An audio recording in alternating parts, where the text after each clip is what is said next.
जय हिंद दोस्तों, स्वागत है अपने platform BL education and motivation के अंदर।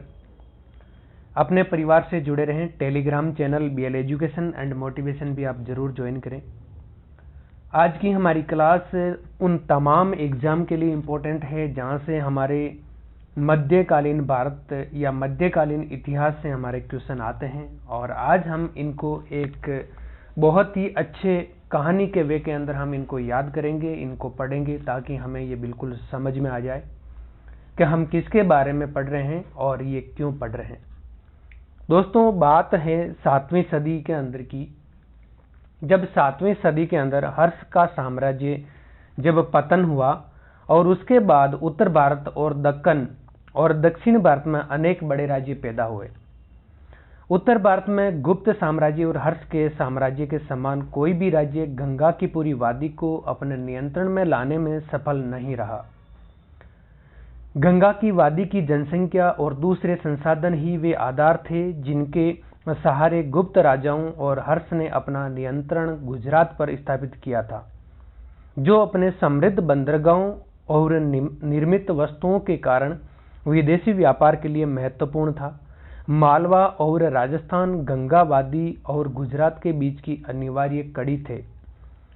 उत्तर भारत में किसी भी साम्राज्य की भौगोलिक सीमाएं इसी प्रकार निरूपित होती थी। दक्षिणी भारत में चोल कृष्णा, गोदावरी डेल्टा और कावेरी डेल्टा को अपने नियंत्रण में लाने में सफल रहे। दक्षिणी भारत में उनके वर्चस्व का आधार यही था। दोस्तों, ईस्वी 750 और 1000 के बीच उत्तर भारत और दक्कन में जो बड़े बड़े राज्य उत्पन्न हुए थे वे पाल साम्राज्य, जो 9वीं सदी के मध्य तक पूर्वी भारत पर छाया रहा, प्रतिहार साम्राज्य जो 10वीं सदी के मध्य तक पश्चिमी भारत और गंगा की ऊपरी वादी पर राज्य करता रहा, और राष्ट्रकूट साम्राज्य जो दक्कन पर राज्य करता रहा तथा विभिन्न कालों में उत्तर और दक्षिणी भारत के इलाकों को भी नियंत्रित करता रहा। हालांकि ये साम्राज्य आपस में लड़ते रहते थे, पर इनमें से हर एक ने बड़े बड़े क्षेत्रों में स्थिर जीवन की परिस्थितियां प्रदान की, कृषि का विस्तार किया, तालाबों और नहरों का निर्माण कराया तथा कला और साहित्य को संरक्षण प्रदान किया, जिनमें मंदिर भी शामिल थे। इन तीनों में राष्ट्रकूट साम्राज्य सबसे लंबा चला। ये अपने काल का सबसे शक्तिशाली साम्राज्य ही नहीं था, बल्कि आर्थिक और सांस्कृतिक मामलों में उसने उत्तर और दक्षिणी भारत के बीच पुल का काम किया। अब दोस्तों, इन सब बातों को मैं पहले क्यों बता रहा हूं, क्योंकि कोई भी चीज हमें पढ़ने से पहले उसके बिल्कुल जड़ तक पहुंचना बहुत जरूरी है, और वहां से अगर हम समझना शुरू करेंगे तो हम जिस चीज को समझना चाह रहे हैं वो हमें आसानी से समझ में आएगी। इसके बाद दोस्तों, उत्तर भारत में वर्चस्व का संघर्ष हुआ, और इस संघर्ष के अंदर हर्ष की मृत्यु हुई। मृत्यु के बाद का जो काल है ये राजनीतिक अव्यवस्था का काल माना जाता है।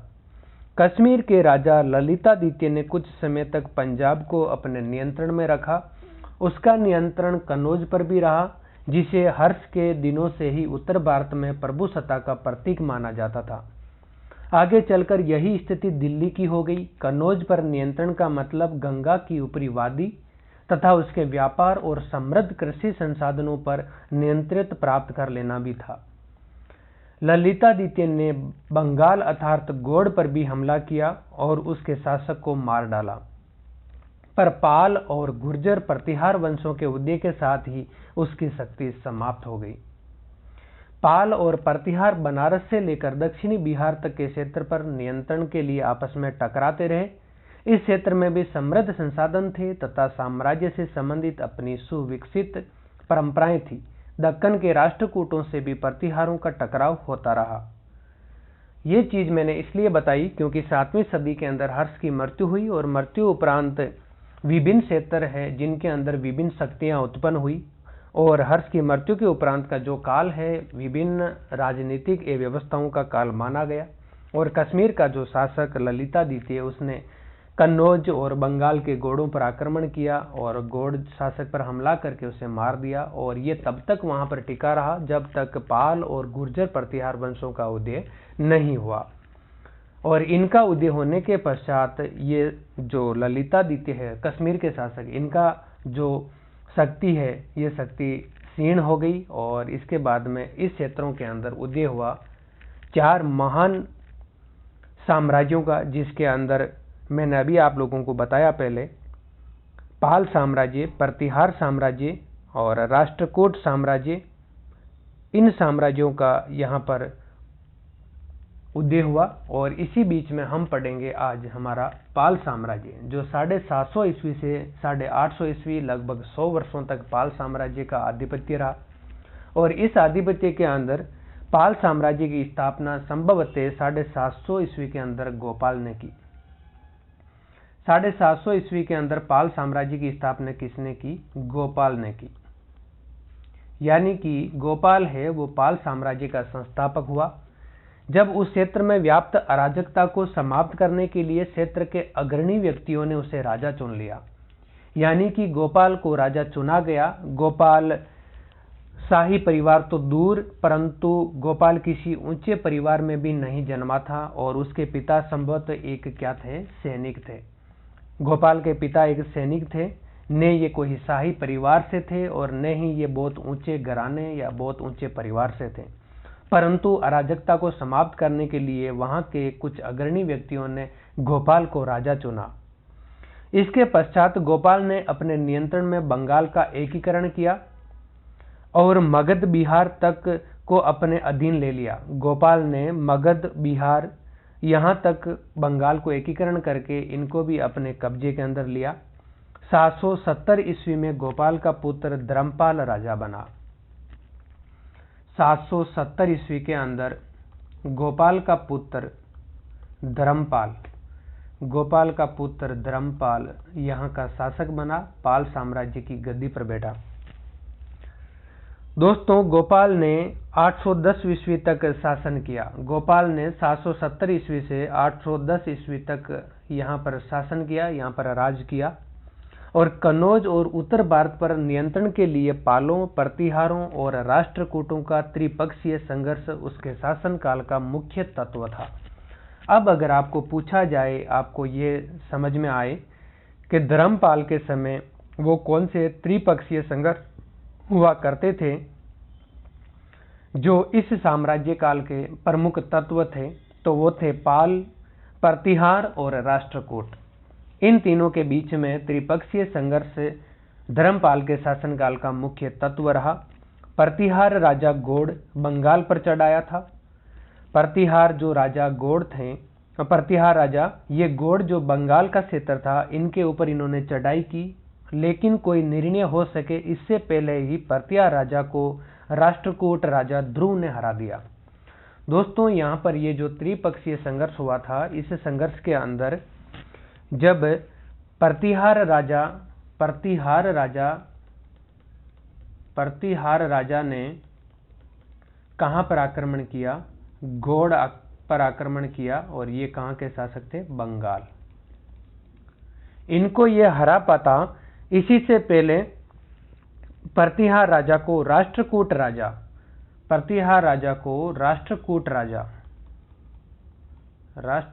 राजा ध्रुव ने इनको क्या किया? हरा दिया और वे राजस्थान के रेगिस्तान में शरण लेने के लिए बाध्य हो गया। और ये प्रतिहार राजा ये कहाँ गया? राजस्थान के रेगिस्तान के अंदर जाकर ये शरण लेने के लिए क्या हो गया? बाध्य हो गया। फिर ध्रुव दक्कन लौट गया। ये दक्कन से आया था और दक्कन फिर ये लौट गया। इसके कारण धर्मपाल के लिए यहाँ का जो मैदान है, ये मैदान क्या हो गया? खाली हो गया। अब आपको मैं यहाँ पर ये समझाना चाहूँगा कि प्रतिहार राजा था जिन्होंने गोड़ जो बंगाल के शासक थे, इनके ऊपर इन्होंने आक्रमण किया। यहाँ पर कोई निर्णायक या कोई निर्णय हो पाता इससे पहले ही दक्कन का राष्ट्रकूट ध्रुव, जिन्होंने प्रतिहार राजा के ऊपर आक्रमण कर दिया और इनको हरा दिया, और ये हारने के पश्चात रेगिस्तान के अंदर शरण लेने के लिए चले गए। इसके बाद धर्मपाल जो गोपाल का पुत्र था, जो 770 ईस्वी में गद्दी पर बैठा, इसके लिए उत्तर भारत के अंदर ये मैदान है, ये खाली हो गया। इसके बाद में धर्मपाल ने क्या किया? कन्नौज पर कब्जा किया। किसके ऊपर कब्जा किया? कन्नौज के ऊपर कब्जा किया। और एक शानदार दरबार लगाया जिसमें पंजाब, पूर्वी राजस्थान आदि के अधीनस्थ शासकों ने भाग लिया। किन किन शासकों ने भाग लिया? यहाँ पर किन किन शासकों ने भाग लिया? यहाँ पर पंजाब जो दरबार लगाया कन्नौज पर कब्जा करने के बाद में धर्मपाल ने जब बंगाल पर कन्नौज पर कब्जा करने के बाद में जब दरबार लगाया तो इस दरबार के अंदर पंजाब, पूर्वी राजस्थान आदि के अधीनस्थ शासकों ने यहाँ पर भाग लिया। कहा जाता है कि धर्मपाल का शासन भारत की उत्तर पश्चिमी सीमा की आखिरी हद तक फैला हुआ था और संभवतः मालवा और बरार भी उसमें शामिल थे। स्पष्ट रूप से इसका मतलब यह है कि इन क्षेत्रों के शासकों ने धर्मपाल की अधिराज्य स्वीकार कर ली थी। धर्मपाल का जो विजय काल है, धर्मपाल का विजय काल ये 790 ईस्वी से 800 ईस्वी के बीच का काल माना जाता है। जो धर्मपाल का विजय काल है, 790 ईस्वी से 800 ईस्वी के मध्य का काल माना जाता है। लेकिन धर्मपाल उत्तर भारत में अपनी सत्ता को स्थायी नहीं बना सका, यानी कि इन्होंने उत्तर भारत में सत्ता हासिल की लेकिन इस सत्ता को वो स्थायी नहीं बना पाए, स्थायी नहीं कर पाए। और नागभट्ट द्वितीय के काल में प्रतिहारों की शक्ति का फिर से क्या हो गया? उदय हुआ। प्रतिहारों की शक्ति का उदय किसके शासन काल में हुआ? नागभट्ट द्वितीय के काल में। नागभट्ट द्वितीय के काल में प्रतिहारों की शक्ति का वापस क्या हो गया? उदय हो गया। और इन्होंने धर्मपाल पीछे हट गया मगर मुंगेर के पास हरा दिया गया। प्रतिहार नागभट्ट द्वितीय इन्होंने अपनी शक्ति को इकट्ठा किया और धर्मपाल के ऊपर आक्रमण किया और मुंगेर के पास में धर्मपाल को क्या किया? नागभट्ट द्वितीय ने हरा दिया। किसे हराया? मुंगेर के पास में धर्मपाल को क्या कर दिया? नागभट्ट द्वितीय ने हरा दिया। और इसके बाद में बिहार और आज का पूर्वी उत्तर प्रदेश पालों और प्रतिहारों के बीच टकराव का कारण रहा। इसके बाद में जो बिहार और आज का जो पूर्वी उत्तर प्रदेश है, यहाँ पर पालों और प्रतिहारों के बीच टकराव होते रहे। हालांकि बंगाल के अलावा बिहार भी अधिकतर पालों के ही नियंत्रण में रहा। इसके बाद में दोस्तों उत्तर में मिली असफलता ने पाल शासकों को दूसरी दिशाओं में प्रयास करने के लिए बाध्य कर दिया। जब उत्तरी भारत में प्रतिहारों से पाल शासक हार गए, धर्मपाल जब हार गया तो धर्मपाल ने उत्तर दिशा को छोड़कर अन्य दिशाओं के अंदर अपने प्रयास किए, अपने शासन को बढ़ाने के लिए हाथ बढ़ाए। और धर्मपाल का बेटा देवपाल, धर्मपाल का जो बेटा है देवपाल, धर्मपाल का बेटा देवपाल ये 810 ईस्वी के अंदर गद्दी पर बैठा और लगभग 40 सालों तक इसने यहाँ पर शासन किया, यानी कि 850 ईस्वी तक उसने 40 वर्षों तक शासन किया। उसने अपना नियंत्रण प्राग ज्योतिषपुर, कहाँ तक किया? प्राग ज्योतिषपुर, जो वर्तमान का असम है। क्या है? जो वर्तमान का असम और उड़ीसा के कुछ भागों पर इन्होंने अपना आधिपत्य स्थापित किया। संभवतः आधुनिक नेपाल का एक भाग भी पालों के अधीन आ चुका था। यानी कि इन्होंने उड़ीसा, प्राग ज्योतिषपुर, असम के अंदर इन्होंने अपना शासन फैलाया। उसके बाद में उड़ीसा के अंदर इन्होंने अपना आधिपत्य स्थापित किया और नेपाल का एक भाग पालों के अधीन आ गया। नेपाल का एक भाग पालों के अधीन आ गया, पालों के अधीन आ गया। यह कब हुआ? देवपाल के समय। इस तरह 8वीं सदी के मध्य से लेकर 9वीं सदी के मध्य तक लगभग 100 वर्षों तक पूर्वी भारत पर पाल राजाओं का वर्चस्व रहा। कुछ समय तक उनका नियंत्रण बनारस तक भी फैला रहा। उनकी शक्ति की गवाही सुलेमान नाम के एक अरब सौदागर ने की। अब हमें पूछा जाए, सबसे पहले हम यहाँ पर यह देखें, गोपाल का पुत्र था धर्मपाल और धर्मपाल का पुत्र देवपाल। इन तीन जो महत्वपूर्ण शासक थे पालों के, इन्होंने शासन किया और लगभग 100 वर्षों तक पाल शासकों ने उत्तर भारत के अंदर इन्होंने अपना आधिपत्य जमाए रखा। इसके बाद में दोस्तों इनकी पालों की जो सफलता है, इसका गुणगान और इसकी शक्ति का गवाही किसने दी है? सुलेमान। किसने दी? सुलेमान ने दी। और ये सुलेमान है वो एक अरब सौदागर था। क्या था? अरब सौदागर। अरब सौदागर था सुलेमान, जिसने पालों की जो शक्ति थी इनकी गवाही दी, जो 9वीं सदी के मध्य के अंदर भारत आया था। ये भारत कब आया था? 9वीं सदी के मध्य में।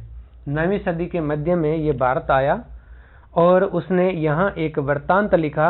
ये पाल राज्य को रुहमा, जो इनका सुलेमान की जो कृति है, जो इनके अंदर वृत्तांत जो लिखा है, इस वृत्तांत के अंदर जो पाल राज्य है, पाल राज्य को इन्होंने क्या कहा है?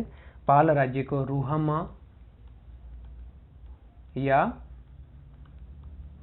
धर्मा, जो धर्मपाल का संक्षेप रूप है।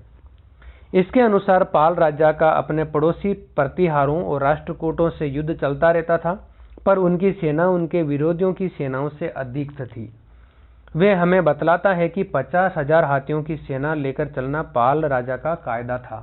यानी कि पाल राजाओं के पास में 50,000 हाथियों की सेना थी। क्या थी? हाथियों की सेना।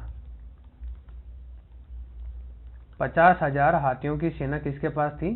पालों के पास में थी। और उनकी सेना में 10,000 से 15,000 व्यक्ति कपड़ों की सफाई और धुलाई में लगे रहते थे। यानी कि 10,000 से लेकर 15,000 व्यक्ति कपड़े धुलाई के अंदर, कपड़े धुलाई में, कपड़े धुलाई के अंदर लगे रहते थे। अगर इन आंकड़ों में अतिशयोक्ति हो तो हम भी ये मान सकते हैं कि पालों के पास एक बड़ी सेना थी, लेकिन हमें ये नहीं पता कि उनकी एक विशाल स्थायी सेना थी या उनकी सेना अधिकतर सामंतों पर आधारित होती थी। पालों के बारे में तिब्बती वृत्तांत भी हमें सूचनाएं देते हैं, हालांकि ये 17वीं सदी में लिखे गए थे।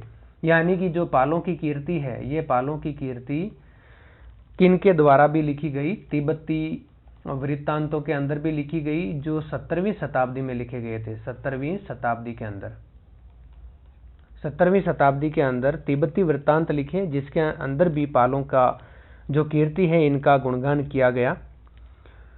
इसके अनुसार पाल शासक बौद्ध ज्ञान, विज्ञान और धर्म के महान संरक्षक थे। पूरे पूर्वी जगत में प्रसिद्ध रह चुके नालंदा विश्वविद्यालय का धर्मपाल ने उत्थान करवाया। जो नालंदा विश्वविद्यालय है, नालंदा विश्वविद्यालय,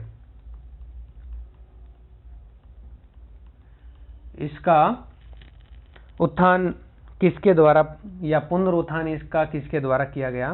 तो इसका धर्मपाल के द्वारा किया गया। किसके द्वारा किया गया? धर्मपाल के द्वारा।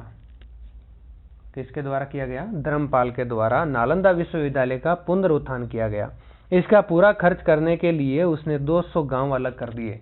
यानी कि जो नालंदा विश्वविद्यालय है, जो नालंदा विश्वविद्यालय है, इस नालंदा विश्वविद्यालय की देखरेख करने के लिए, नालंदा विश्वविद्यालय की देखरेख करने के लिए धर्मपाल ने 200 गांव दान में दे दिए थे। यानी कि इन गांवों से जो भी लगान आए, उस लगान से नालंदा विश्वविद्यालय को दुरुस्त किया जाए। उसने विक्रमशिला विश्वविद्यालय की स्थापना की। धर्मपाल ने नालंदा विश्वविद्यालय का पुनरुत्थान किया और विक्रमशिला विश्वविद्यालय की स्थापना की। विक्रमशिला विश्वविद्यालय की क्या की? स्थापना की, जिसकी प्रसिद्धि नालंदा से कुछ ही कम थी। ये मगध में गंगा के किनारे मनमोहक वातावरण के बीच एक पहाड़ी की चोटी पर स्थित था। पालों के अनेक विहार बनवाए, जिनमें बौद्ध भिक्षुओं की बड़ी संख्या रहती थी। तिब्बत से भी पाल शासकों के गहरे सांस्कृतिक संबंध थे। प्रसिद्ध बौद्ध विद्वानों शांतरिक्षित और दीपांकर को तिब्बत निमंत्रित किया गया। यानी कि जो बौद्ध विद्वान थे प्रसिद्ध शांतरक्षित और दीपांकर, इनको तिब्बत बुलाया गया और उन्होंने वहां बौद्ध धर्म के एक नए रूप को प्रचलित किया। फलस्वरूप उनके तिब्बती बौद्ध अध्ययन के लिए नालंदा और विक्रमशिला आए। यूं तो पाल शासक बौद्ध मत के संरक्षक थे, पर शैव और वैष्णव मतों को भी उन्होंने संरक्षण दिया। उन्होंने उत्तर भारतीय ब्राह्मणों की एक बड़ी संख्या को, जो भागकर बंगाल पहुंचे थे, दान दिए। उनकी आबादी के कारण पश्चिम बंगाल में कृषि का प्रसार हुआ तथा उनके अनेक पशुपालक और खाद्य संग्राहक समुदाय स्थायी रूप से बसकर खेती करने लगे। बंगाल की बढ़ती समृद्धि दक्षिणी पूर्वी एशिया के देशों अर्थात बर्मा, मलाया, जावा, सुमात्रा आदि के साथ व्यापारिक और सांस्कृतिक संपर्क बनाने में भी सहायक हुई। दोस्तों, इसी क्रम के अंदर दक्षिण पूर्वी एशिया और चीन के साथ व्यापार बहुत लाभदायक था, जिससे पाल साम्राज्य की समृद्धि में बढ़ोतरी हुई। इन देशों के साथ व्यापार के कारण बंगाल में सोना और चांदी का भंडार भी बढ़ा। शैलेंद्र शासक जो बौद्ध थे तथा मलाया, जावा, सुमात्रा और पड़ोसी द्वीपों पर राज्य करते थे, यानी कि शैलेंद्र